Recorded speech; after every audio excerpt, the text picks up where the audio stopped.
I wanted to go to a school over in London or in Amsterdam, had this whole, or Poland, I was like, I want to go to one of those sort of schools. And then I was like, do I want to tell Australian stories in Australia? And do I want to be over in Europe for the rest of my life? Because one of the things that I wanted to go to school for is those relationships that you make, the people in your cohort are going to support you throughout your career, the mentors that you find along the way. Do I want those people to be, in Europe, or do I want them to be homegrown? I've been working in camera department in Sydney since about 2004. Most of my work's been advertising, corporate, installation, kind of one-off, that kind of specialist stuff. Once you've been in the industry for a few years, you pretty quickly go beyond any other place, really. A big change is like a lot of smaller places where I've actually run workshops.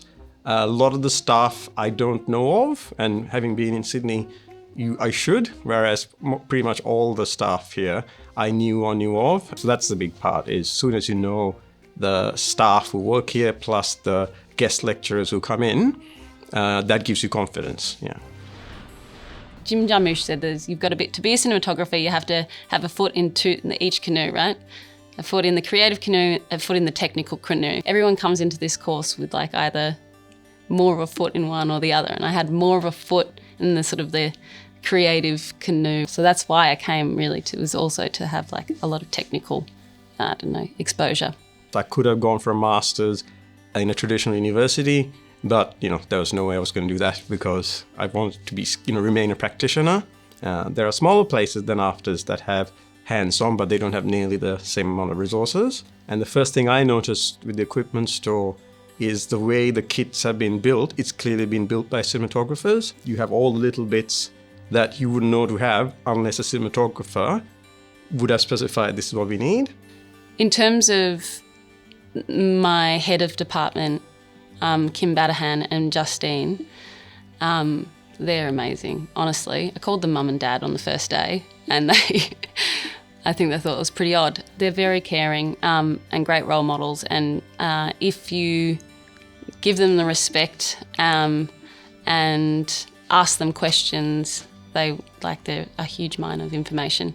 I think AFTRS inspires good teaching staff as well as students to apply. So the two work in symbiosis, because the staff wouldn't come if the students weren't any good and vice versa.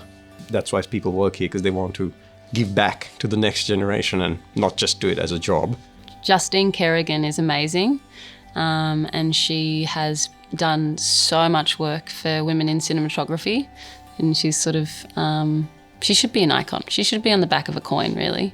And so she and Kim really, I think, put a lot of effort into making sure that you feel like you deserve to be here. It's funny, you learn so much. You think you're going to learn everything from the teachers, but you don't. You learn it through the classmates. You see it also through them failing, and you learning from their mistakes, and then you failing, and them learning from your own mistakes.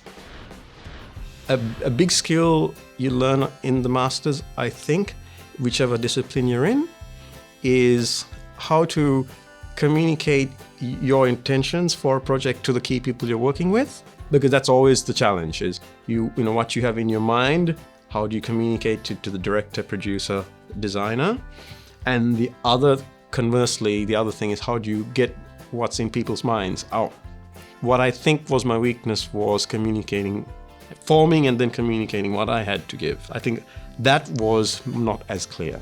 A big change in my case was being better at communicating out, not just observing from others. What I've learned, and I already sort of had an inkling, but very much so sort of mentored here, is the creative process is hard, and you will have to have hard conversations and hard chats, and there's always friction when you do that sort of thing. But it's about managing and negotiating that sort of friction in the creative process. And then you start to understand and respect and trust each other that you can take creative risks and they will support you.